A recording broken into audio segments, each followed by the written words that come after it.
Assalamu alaikum wa rahmatullahi wa barakatuh.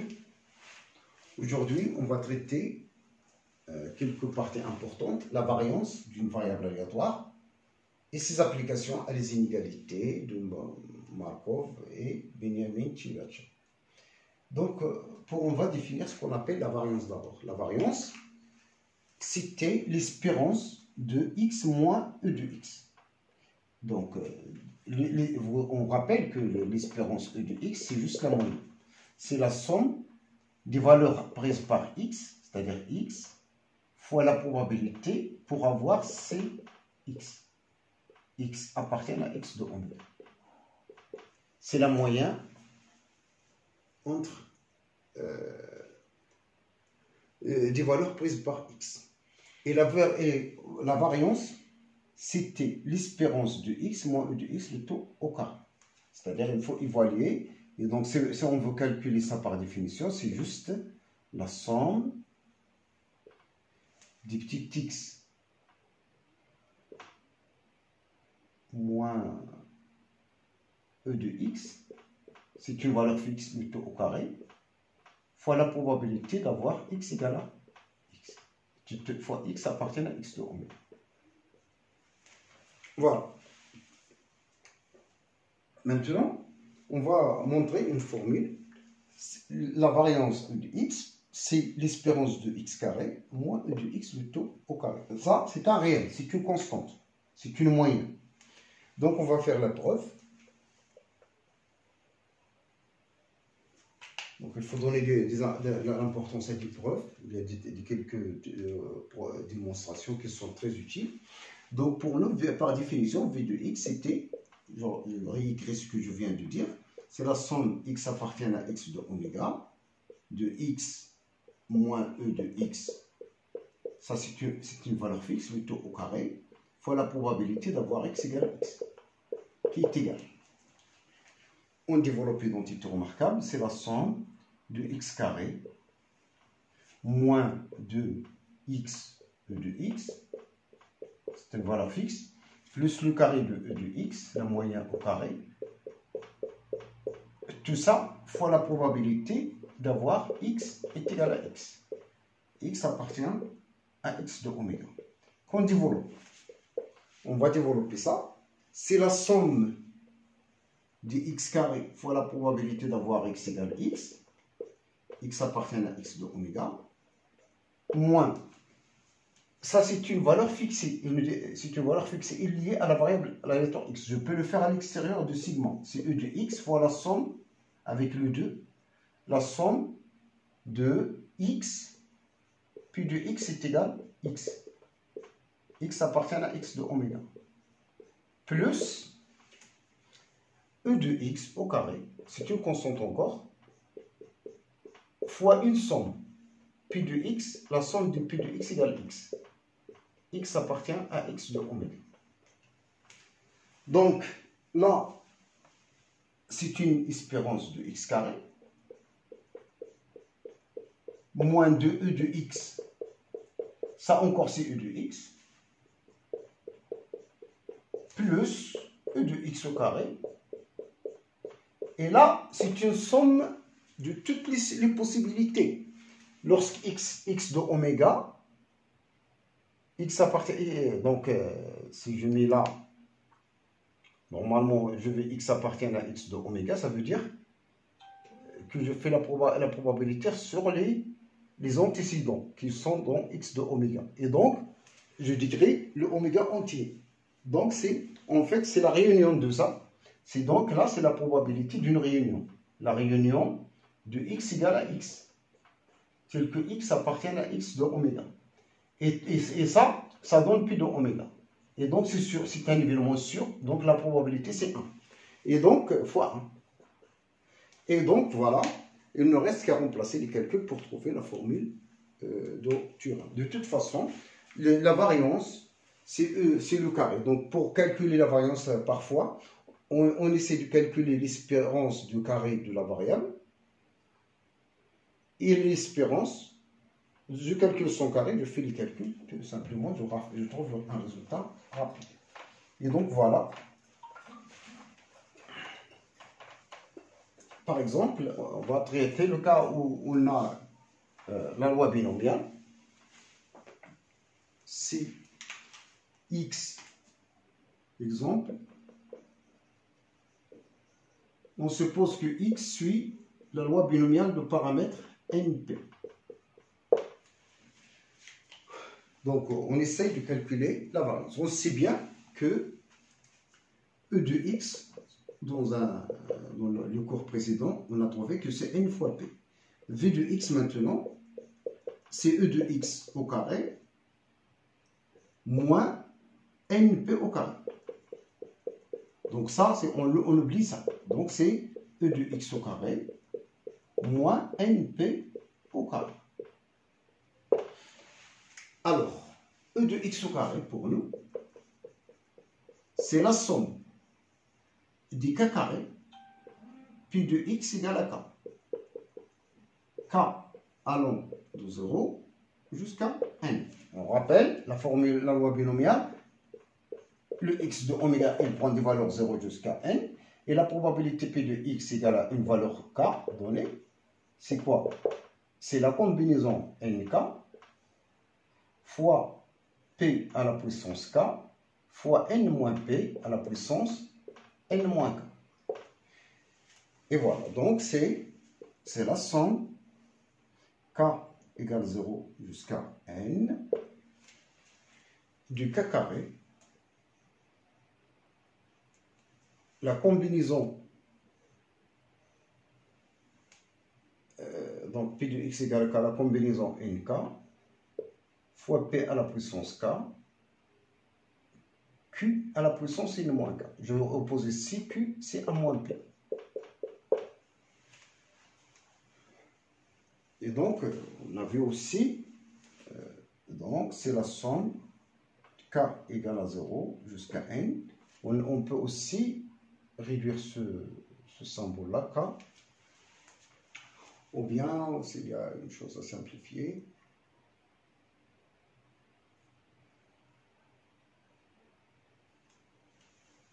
donc on va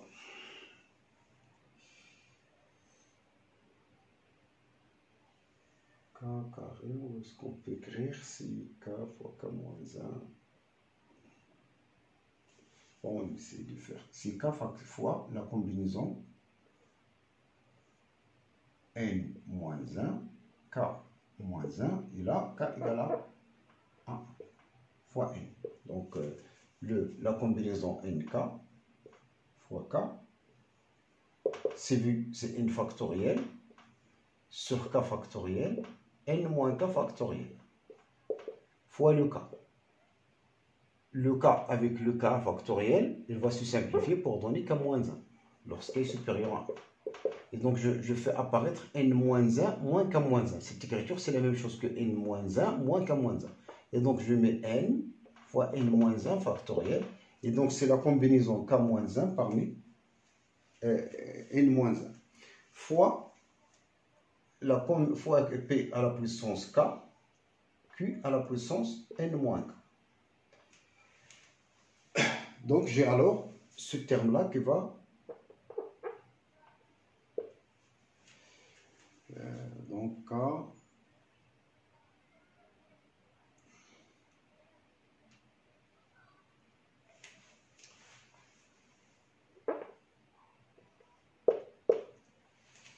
k fois n fois...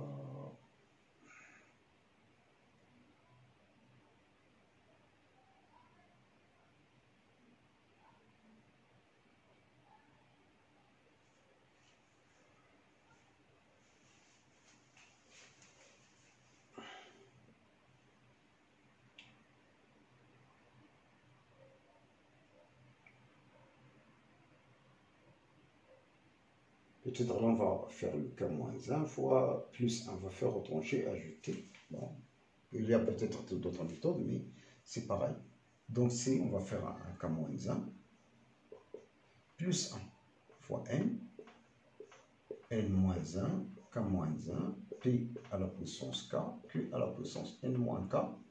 Mais là, k égale, lorsque k, ça vaut 1, donc ça vaut 0, donc je commence par 0.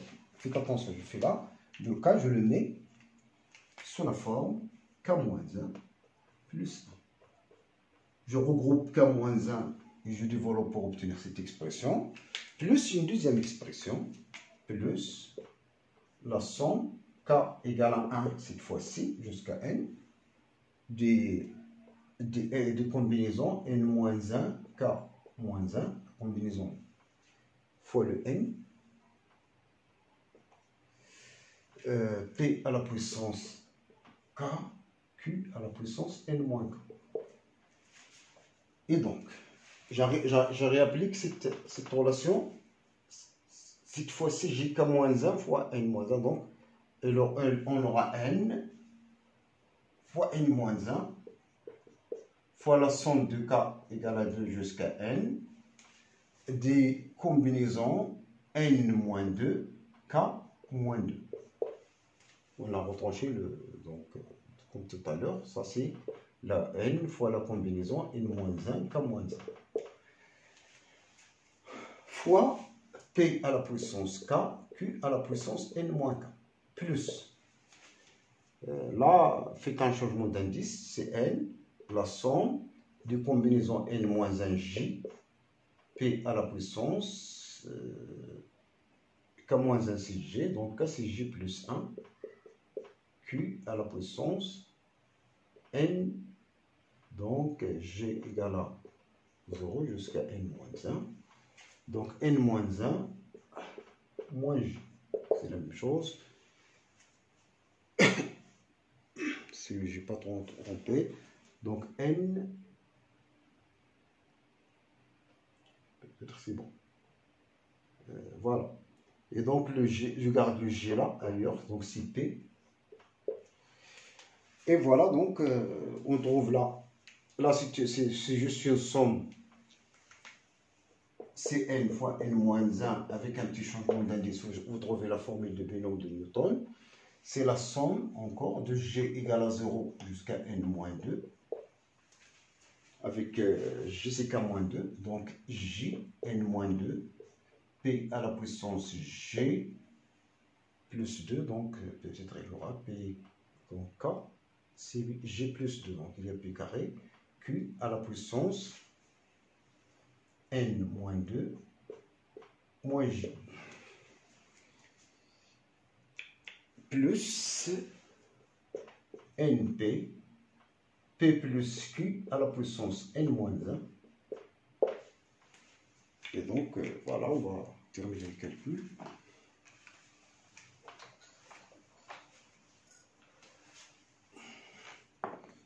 Donc, E de x au carré est égal. Qu'il nous reste donc Cn fois n-1 pi carré plus np s'il n'y a pas de n fois n-1 pi carré plus np fois 1. Là c'est 1. 1 à la puissance, c'est ça. Donc v de x.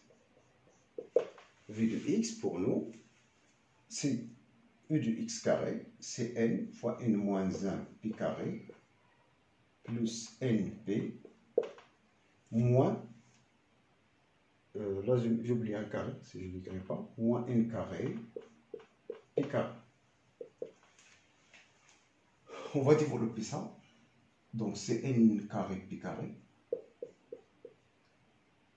moins n pi carré plus np moins n carré pi carré. Donc, il est égal alors à np facteur. Np facteur de 1 moins p, c'est npq. Donc, voilà. Donc, il faut retenir alors. Il faut retenir que si x suit la loi binomiale du paramètre np, et là, lorsqu'on parle de la loi binomiale, il faut s'assurer que x de oméga, c'est 0, 1, 2 jusqu'à n. Il faut retenir 10 choses. Alors, la probabilité que x égale à k, c'est n p à la puissance k Q à la puissance n moins k avec Q est égal à 1 moins P. C'est-à-dire, voilà. Et la signification là, c'est-à-dire lorsque j'effectue n fois la même expérience dans les mêmes conditions, le K, c'est le nombre de fois, le nombre d'apparitions de l'événement qui nous concerne. Et E de x, on avait que c'est NP, et V de x, c'est NPQ. Avec Q, c'est toujours un moins P. Donc il faut retenir ces choses-là par cœur. Donc il faut retenir. Donc je passe à l'inégalité de Markov.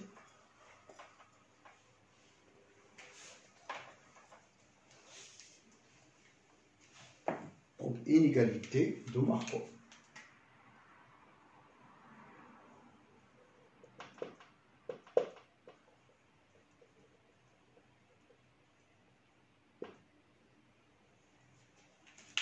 Soit epsilon positif, proposition, c'est important, soit epsilon un nombre réel positif, x une variable aléatoire, réelle, discrète, positive.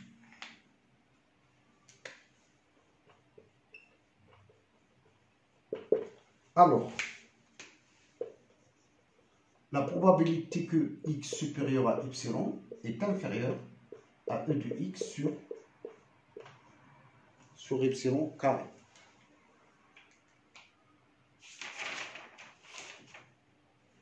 E de x sur epsilon plutôt. Voilà.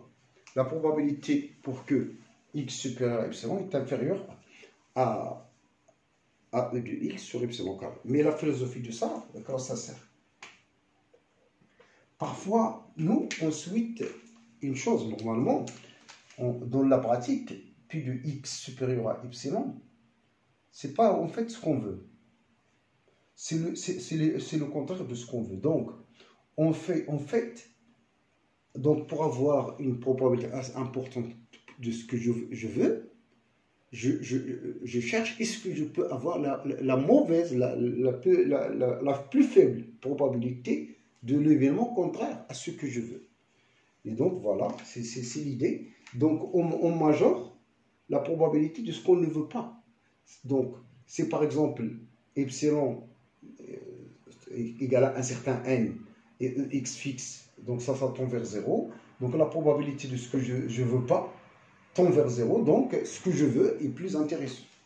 Il a une probabilité importante. Et donc voilà, c'est ça l'idée de... Maintenant, on va démontrer ça. Donc la preuve de ce résultat. La preuve de ce résultat. Donc il est important donc de poser soit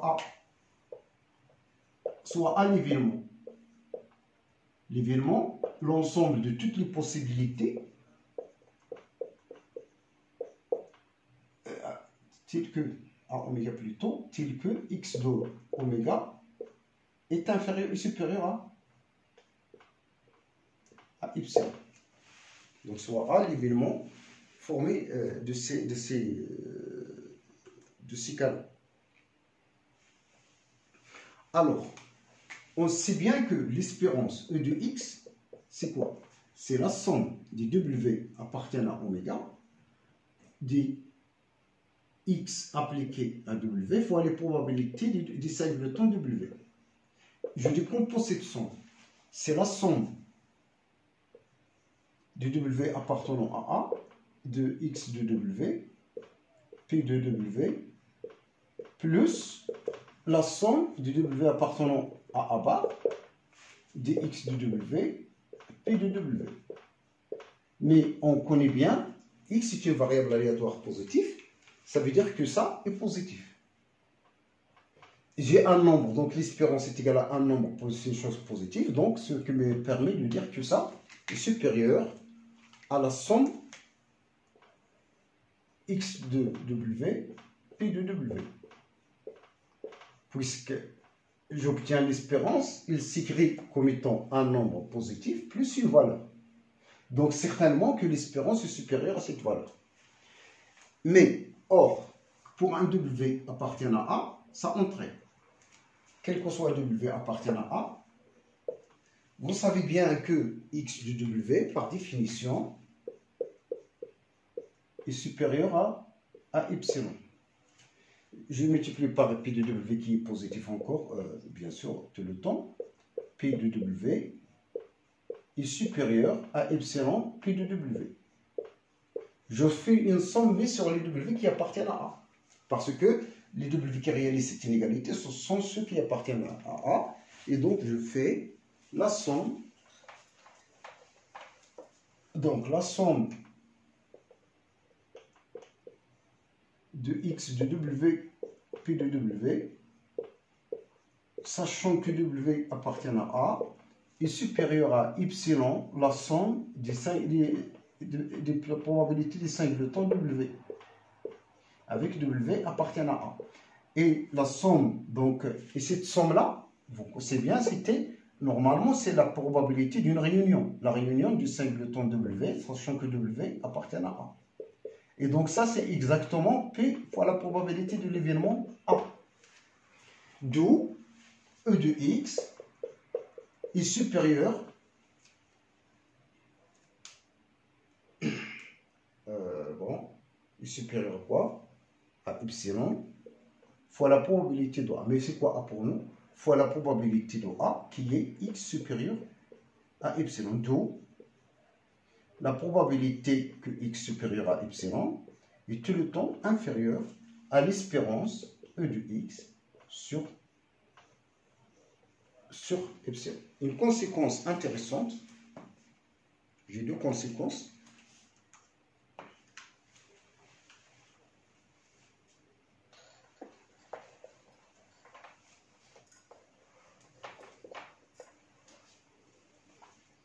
Une conséquence au corollaire 1. Dans le cas où un signe quelconque, si x est une variable aléatoire réelle discrète, alors, quel que soit epsilon positif, la probabilité que, cette fois-ci, j'ai besoin d'une variable aléatoire positive, donc c'est la valeur absolue. C'est la probabilité que la valeur absolue de x supérieure à epsilon est inférieure à l'espérance de la valeur absolue de x sur epsilon. Donc, on peut toujours majorer la probabilité que la valeur absolue de x est supérieure à epsilon. Et donc, là, on pratique. Lorsque je dis x supérieur à epsilon, l'événement x supérieur à epsilon, c'est quoi? C'est juste l'ensemble des W, tel que x de W appartient à moins l'infini moins l'epsilon, union epsilon plus l'infini, lorsqu'il s'agit là de variable réelle. Et voilà, donc, et ça c'est le contraire, donc c'est ça l'événement, le contraire c'est inférieur strict à epsilon. Donc, lorsqu'on majore cette probabilité, on obtient une minoration de la probabilité de l'événement contraire. La deuxième conséquence, donc la conséquence c'est évidente, puisqu'on applique juste le théorème précédent à la variable aléatoire valeur absolue qui est bien positive. Une deuxième conséquence 2, c'était l'inégalité de Bingham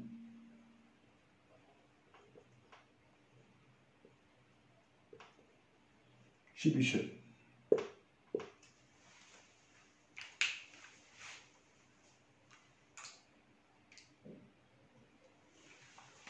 Si x, une variable aléatoire réelle discrète finie, ou ayant une variance, une espérance, alors, quel que soit epsilon positif,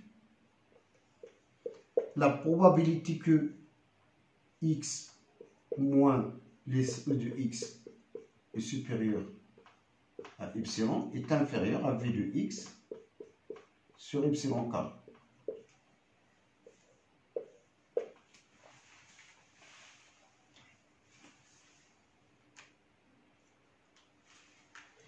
là encore, on mesure dans quel...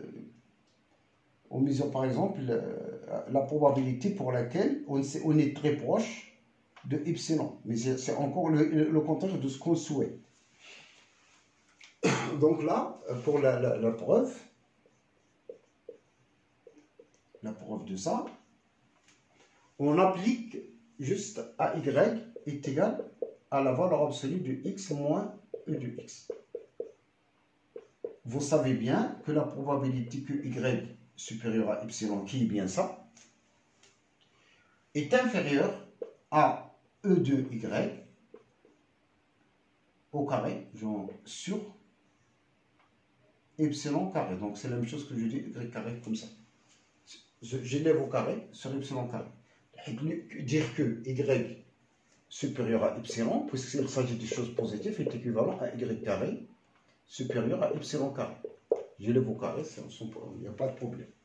Mais l'espérance, e de y carré, e de y carré, vous savez bien c'est quoi e de y? C'est l'espérance de ça au carré. C'est e de x moins e de x le tout au carré. C'est juste la définition de l'espérance, de la variance. Et donc c'est v de x sur epsilon carré. Voilà, donc voilà. Le cours arrive à sa fin. Je vous remercie et je vous souhaite un bon courage. Et c'est presque la fin des probabilités. Il ne reste que quelques exercices à faire, c'est tout. C'est juste la fin.